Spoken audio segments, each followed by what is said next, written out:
I think it's really cool to be able to take any kind of idea that I have, be able to design it on a computer, and actually have a finished product right there that I can just grab. Instead of wanting something or having to look something up for some kind of specific need or capability, or even just for fun, I can just design it myself and have a finished product in any kind of material that I want. I'm a radio operator.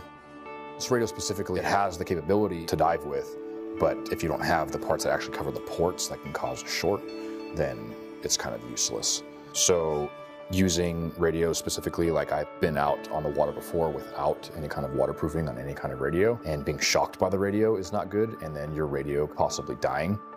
It took me one night on duty.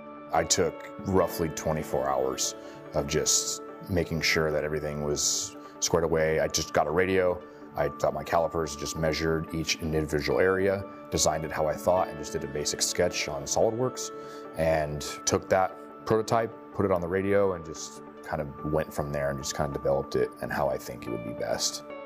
I can make some kind of rubber gasket that will fill a need for whatever part I need. I can design it myself, put it over to the exact specific dimensions, and it's a very unique thing. And if it works very well, and it's across the Marine Corps or across the MEF, I could take that very capability, that very file, and I can send it across the Marine Corps and then put it on whatever device, and it can save potentially thousands of dollars.